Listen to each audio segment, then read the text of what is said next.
Respected dear family members, my pranams to you. We the human beings have got the responsibility of elevating and protecting ourselves. In fact, all the animals do have the responsibility, duty, and also the privilege of protecting themselves. But we human beings have got two roles. One, elevating ourselves from yesterday to today and from today to tomorrow. Elevating from bad to good and good to better, and if possible from better to the best. So we have got dual role of protecting ourselves and elevating ourselves. Bhagavad Gita, Lord Krishna has given the message to Arjuna, Uddhared Atmanatmanam. You have to elevate yourself. And I say I have to elevate myself. It includes elevating, developing, progressing, and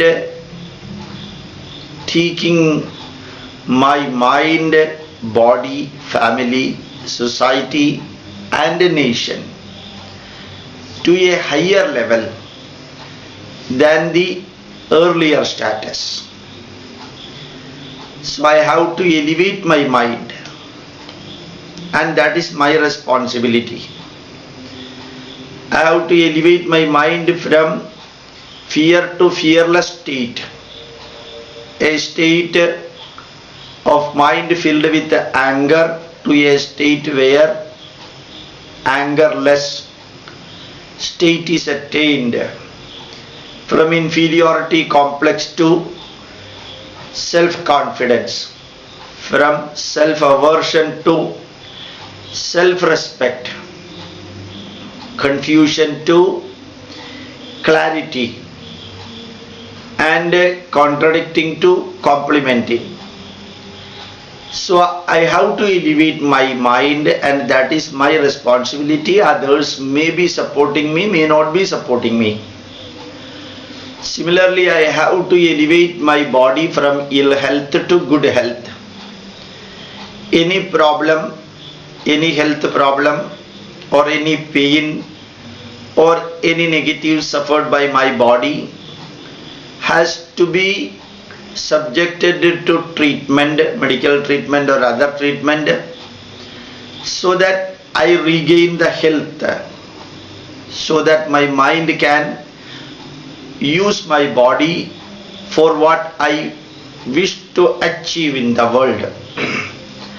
So my body is the servant of the mind. Mind should be healthy, it should be stabilized, it should be powerful, it should be confident, it should have respect, it should have kindness, it should have sympathy, and all positive qualities needed for living a happy, pleasant life. My mind should get equipped. The duty for equipping my mind belongs to me, and that mind works in the body.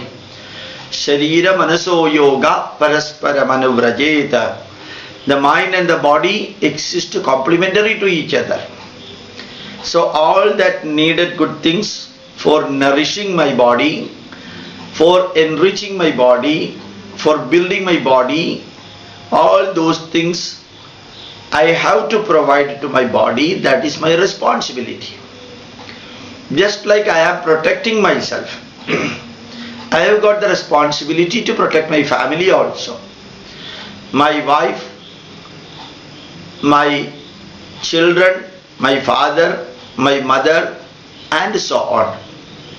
So my family, they are part and parcel of my life. Without them, I may be weak. Without me, they may become weak. So, parasparam bhavayanta. We have to complement each other. When I say that I am protecting my family, it is not merely protecting physically. It is protecting economically, protecting socially, protecting psychologically, protecting academically, and all type of protection needed for my family, and that I have got a role to play for that. Similarly, my family also has got a role directly and indirectly to protect me. So, Vyakti Dharma and Kudumba Dharma. Kudumba Dharma is family responsibility. Like that, we have got the responsibility to protect our society also. Our society here, in this speech, I would like to specifically mention about Hinduism and Sanatana Dharma. If I am not protecting Sanatana Dharma, nobody else will protect that. If we start thinking whether Kalki Avatara has come or Kalki Avatara has not come, it does not mean anything. We can surely make it a point that Hindu Dharma in India and also the place where Indians are living as Hindus, they are being affected by Christian missionaries and Islamic forces. I have to protect my Veda, I have to protect my Itihasas, epics, I have to protect my Puranas, I have to protect my customs and rituals, my philosophies, my way of life. When I use the word my, it is the responsibility of each and every Hindu Sanatana Dharma follower to see that what he inherited from his forefathers, what the Hindus inherited from their forefathers, those things are to be protected, maintained and elevated by each Hindu, just like we are protecting our family members. For protecting our dharma, manpower is needed. Wherever essential muscle power is needed, money power is needed, political power is needed, economical power is needed. And if these things are absent, we can see that wherever those things are absent, there that particular legion or group of the people or that society is dwindling and coming down. So if I am not protecting my dharma, nobody else will protect that. If I am not protecting my family members, the neighbors may not protect my family members as I do. If I am not protecting my body, I cannot expect that a co-passenger will be protecting me. Like that, for protecting our dharma, we have to understand what is our dharma. We have to learn a little bit of Upanishad. If somebody is asking either for knowing or for denigrating what is meant by Upanishad, we, the inheritors of this knowledge, are expected to give a correct message to that fellow, even though it may not be an in-depth reply. So it is our duty to learn little bit of Upanishad and give the message. It is our responsibility to learn little bit of Vedas, not chanting, at least the messages.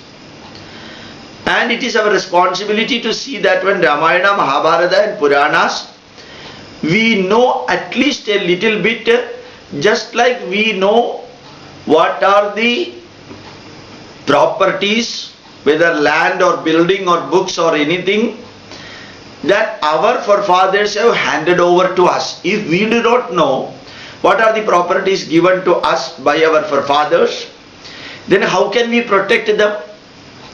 It is our bound duty to know what are the land, what are the building, what are the materials given to us by my father or my mother or by my parents or forefathers. Unless and until I know about the properties handed over to me, I cannot protect them. Every Christian is protecting his heritage through Bible, even though Bible does not have anything scientific, logical and rational. Similarly, the message given for Arabs who were living a primitive life 1300 years ago, those things, the really inherited people, the Islamic people, the Muslims are protecting that. But here, our heritage, thousands and thousands of literature written by thousands and thousands of rishis in thousands of subjects for the last many thousands of years, they are available with us in spite of the fact that 950 years they were destroyed like anything, partly by the invaded Muslims and partly by the invaded Christians like Portuguese, Dutch, Spanish, French and English people. Still our forefathers protected our dharma the way they could do, even in the absence of mobile phones, email, internet, YouTube and so on. But now we have got all these ultra modern facilities, and if we are not learning that, it is our problem, not our forefathers' problem. Many people used to ask me the question through YouTube and email, why can't you start a Vedic school? Why can't you start a students teaching program? Our forefathers never used to teach us in the temple, and our parents did not teach us all those things. That is the problem. I could not learn Sanskrit. My children should learn Sanskrit. Can you make arrangement for that? But remember that it is not my duty, it is not my responsibility, it is not my privilege to see that when you are all given the facilities for learning your dharma. It is your requirement, it is your duty and it is your responsibility to search for the knowledge, and merely giving advice without doing anything is the real problem of Hindus. Many people used to give the advice as though they are giving a fantastic, outstanding suggestion for somebody. I am not telling that they need not give, they should not give. They should give suggestion, they can give suggestion by getting themselves involved in this such type of mission activities. That is what Christians are doing. That is what Muslims are doing. They are giving suggestion, they are participating in the activity, they are participating in the mission. Every Christian at least a little bit knows about Bible and the so-called Suvisheshakas, so-called good news spreaders. They are pumping the wrong messages of Bible to the mind of the Christians and keeping them as Christian dolls, dummies, continuously pumping small messages from Bible, 1 line, 2 line, 3 line, and misinterpreting that and making the Christian only a Christian and live like a Christian and spread Christianity and convert Hindus into Christian fold. Every Christian is trying to convert a Hindu into a Christian fold.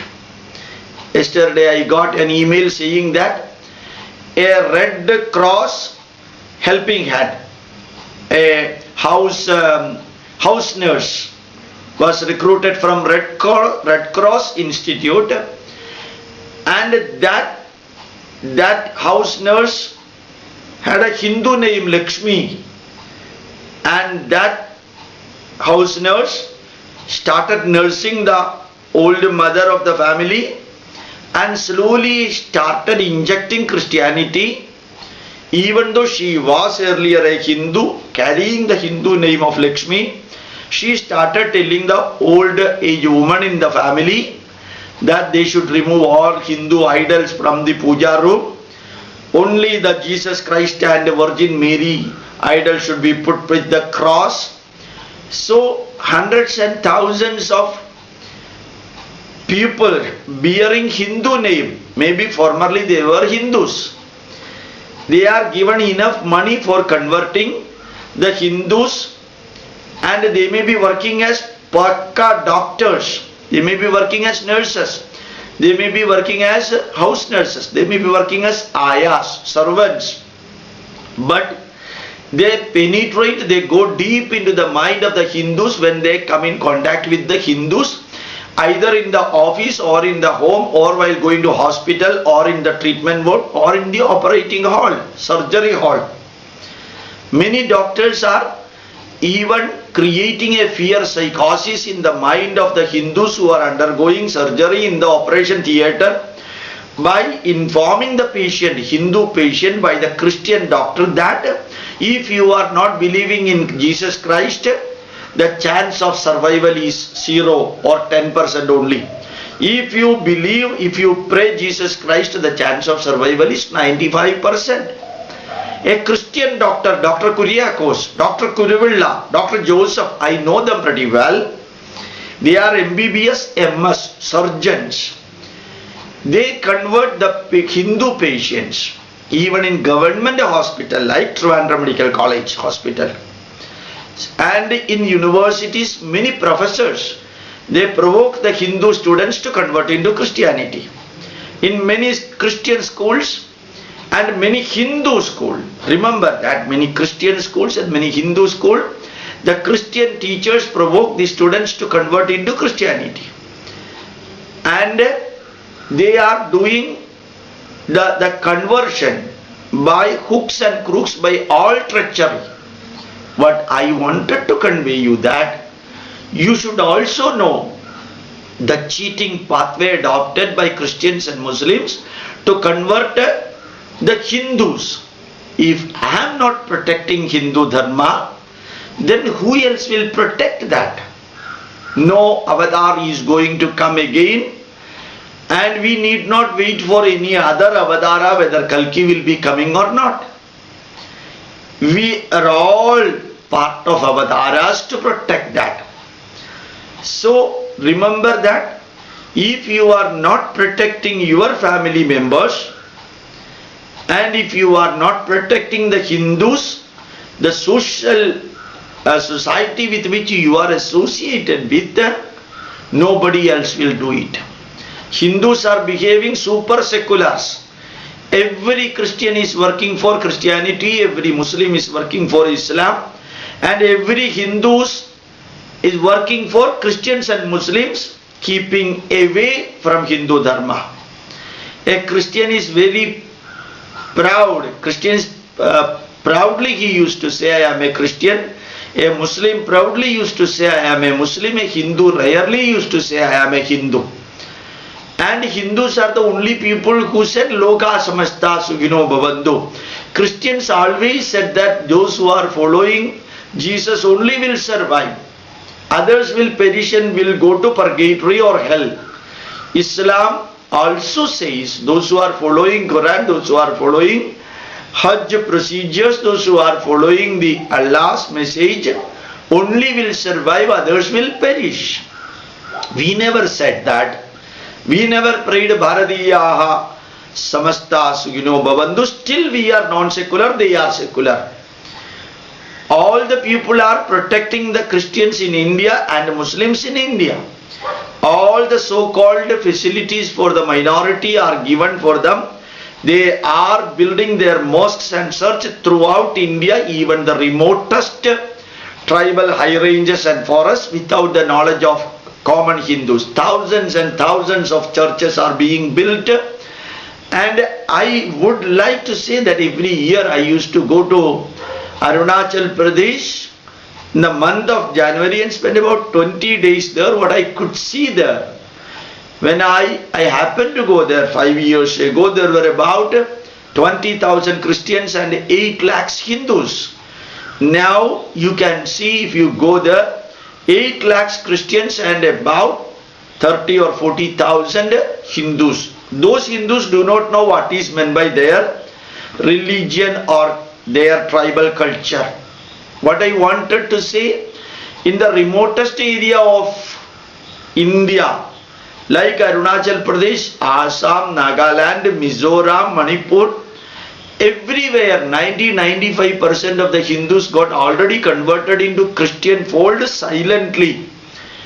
And during this Navaratri Dasara day, the Catholic bishop has given a declaration to all Christians that they should see that conversion is taking place.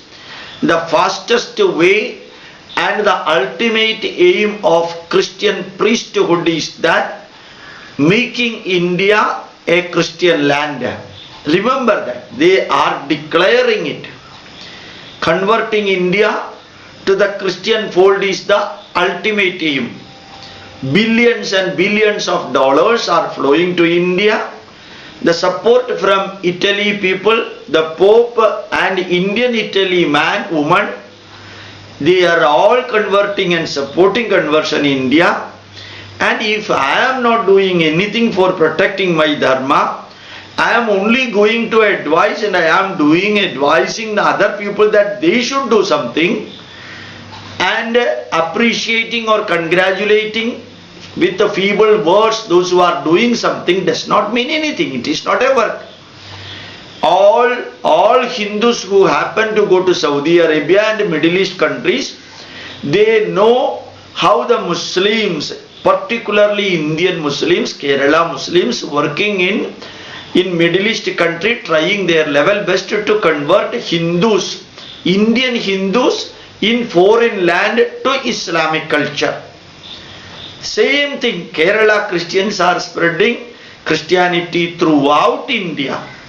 Now it is slowly changing. Hundreds and thousands of nuns and priests, the church fathers and nuns are being built up from Arunachal Pradesh, Assam, Meghalaya, Nagaland and so on places. The people from these states are given training for conversion in Kerala. Kerala seminaries are all equipped with enough infrastructure for giving training to the people belonging to Northeast and other states for converting Hindus in their state using their language and partly their culture. Christians are taking Hindu culture not with respect towards Hindus, Hindu Dharma, but using Hindu temple structure, using Hindu Dwajastamba, using Hindu saffron, using Hindu puja method, using Hindu mantra, using Hindu heritage. Christians are adopting and telling that the Hindus to call these things from Christians. The Christians go to any extent of cheating for converting Hindus into Christian fold. My request to you, many of the Hindus used to say Hindu sannyasis are not doing anything. My question, what you are doing? Why we are blaming the Hindu sannyasis? Whether they do it or not is their responsibility. What you are doing? Hindus have got the culture to say that Christians used to teach Bible in their church, Muslims used to teach their Quran in madrasa. We Hindus do not have the facility to teach in the temple.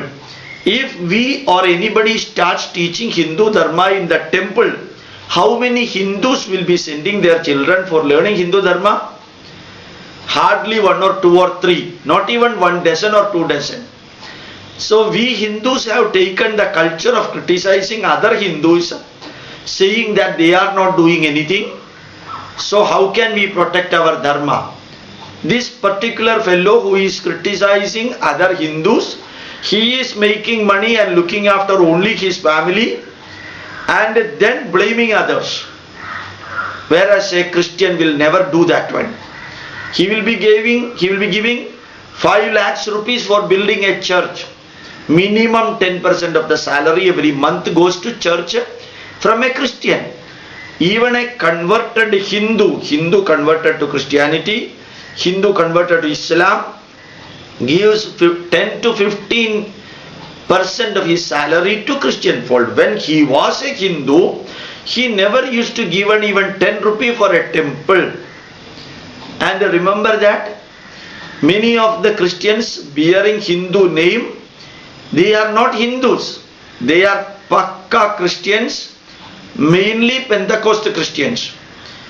Many Christians used to say, our group will never convert Hindus to Christianity. You go to Arunachal Pradesh, all the 143 groups of Christians are there in Arunachal Pradesh. 20 years back, not even a single Christian was there in Arunachal Pradesh. Now all the groups of Christianity, Catholic is there, Protestant is there, Marthoma is there, Jacobite is there, Seventh-day Adventist is there, Ceylon Pentecost is there, India Pentecost is there. How they got their number there in Arunachal Pradesh without converting? So every Christian converts Hindus into Christianity, and internally they want to see that Hindu Dharma got wiped out from India and India became a Christian land by 2020. That is their 2020 project. We have got 2020 cricket and other things. That is not really happening in India. Full political support is there. Full economical support is there. The support of Marxist Communist Party is there for that. The support of Congress is there. And remember that wherever possible, wherever BJP wants the vote bank, they are also supporting the Christians and Muslims. So all the political parties play their crooked role for seeing that Christian Muslim vote banks are being utilized, and that too by protecting Christians for converting Hindus into Christian fold, for protecting Muslims, for converting Muslims, for converting Muslims towards Muslims from Hindu Dharma. Everyone is doing that. So my request to you, just like I told in the beginning, protecting and elevating your mind is your responsibility. Protecting and elevating your body from ill health to good health is your responsibility. Protecting your family members automatically falls as your duty and responsibility. And like that, protecting the Dharma of Hinduism, which survived in India for the last not less than 10,000 years. Archaeological evidence tells Hindu Dharma starts from BC 8275 onwards. And for the last 10,000 years means 500 generation. This Hindu Dharma survived. Now the West is following Indian culture. They want to become Hindus. They want to read and listen Vedas. They want to understand Upanishad. They want to learn Indian life history, Indian life system. And again, part of the West people are doing their level best for supporting the Christians in India for converting Hindus into Christian fold. Now any foreigner can come to India in 19th visa, 19th visa, for doing his evangelization work. Any Christian can come to India. Whether he is a terrorist or an ordinary priest or a nun, they can come and stay as long as they want for evangelization of Indian Hindus. That visa has been promulgated nearly 2 months back. Formerly it was not there. So conversion is taking place through doctors, through nurses, through teachers, through professors, through servants, through house nurses, and through colleagues, supervisors of your office, and so on. Your conversion and your family members' conversion may take place. Very many people used to call me and say that my daughter is in love with a Muslim, a Christian. How to stop it? You should have given her correct Hindu Dharma messages in the correct period, by the correct way. She would not have got converted. But you have not given anything about Hindu Dharma, and when she or he goes to some other places, you start worrying and calling me for direction and guidance. I am helpless. If the parents cannot protect their children, if the family members cannot protect their own family members, an outsider cannot protect them, outsider cannot guide them, even they protect or guide, there is a limitation for that. With these words, I would like to repeatedly say that India is coming fast under the umbrella of Christianity and Islam.